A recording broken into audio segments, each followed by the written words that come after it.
Howdy guys, Bookie Laura here. Now recently, in fact probably not that recently, I was tagged by the wonderful Beautifully Bookish Bethany to do the villains tag. I'm rubbish at getting around to doing tags, but I finally am. Now from what I understand, the idea is that you talk about your 5 favourite villains from books, and just discuss them and look for patterns and talk about how amazing they are. If they're your favourite villains, I guess that's probably the point. Maybe I've misunderstood the point of this tag, I don't know, but I'm going to do that anyway. Now when I started doing this raised sort of really interesting questions for me about what makes a villain. Like if they got to be a bad guy, if they got to have bad motives, I don't know. So I've just gone for the people that do not feel like the hero in books. They feel like, I don't know, the opposite. And I just thought, yeah, I'm just going to go with that. That's my definition of the villain for this tag. The first one that came to mind, and he's probably my favourite proper villain, is the Baron from Dune. I recently read this sort of over the summertime, and right from the get-go I just absolutely adored him. I think I adore him for so many reasons. I adore him because he's such a kind of caricature of a character. Like he's this huge obese man who is, you know, almost carried around, I can't think what the word is, by a harness, and he's so bad and evil, just being like the worst guy in the world, you know, making slaves sleep with him and then killing them, and just, yeah, he's kind of insanely bad. And I think that it's kind of that caricature of being, yeah, there was almost a caricature element which made it so over the top that I adored him. But then also just the fact that he was so smart, like he comes across, I think with his size and with the way he treats people, as being, you know, almost quite dense, you know, for a villain, not very bright, doing stupid things, but actually he is very, very clever. And I think as the book goes on, you realise just how clever he is and how in control he is, and I just thought he was awesome.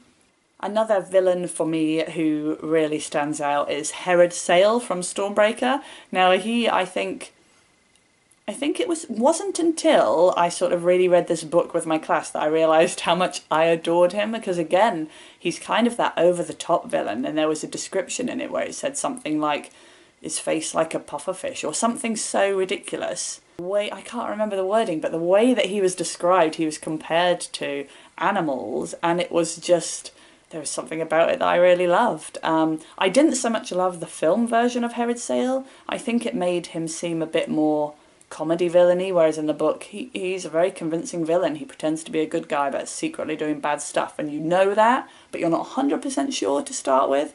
And he also has a jellyfish, a massive jellyfish in a tank, so he's almost proper Bond villain at that moment too, which was very cool. My third choice is where the definition of villain gets quite shady. It's quite a grey area, because I'm going to go with Joe from the book You by Caroline Kepnes.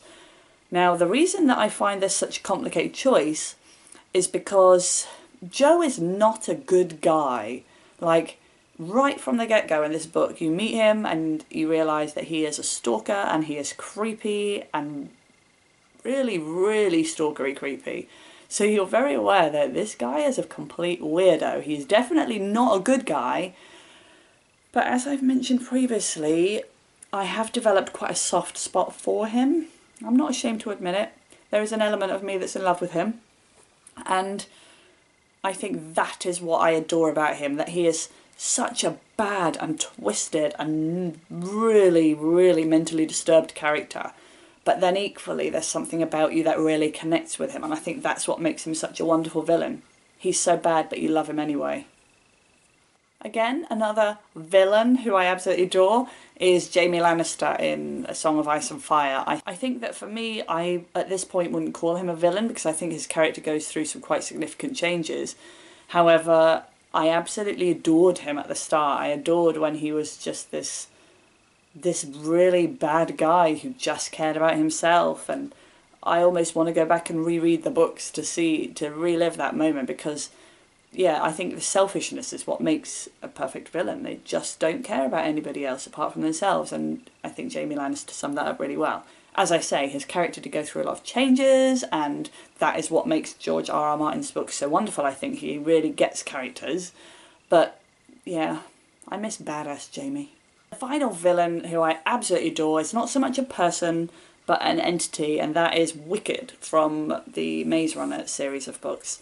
I think that for me, I really like the idea of it not just being one person that's out to get you, but this whole kind of institution that actually, that I think makes you feel much more vulnerable as a person. It's much harder to get your head around the fact that it feels like almost everybody is out to get you, rather than it just being one individual who's gone a little bit crazy. It's, you know, it's a whole group of people, an institution, a factory. I don't know what the word is, but I think that makes for a much more successful villain, and almost them feeling like they're doing the right thing as well. We're treating you really badly, but we're doing it for the right reasons, so we're not doing anything wrong. So those are my top 5 villains. Possibly not the most exciting, but do you know what? Several of them will stay with me forever, and that's saying something, because I have a really poor memory. I don't remember characters. I sometimes really struggle to remember their names, like a week after I've read a book. So the fact that these guys have stayed with me does say a lot about them.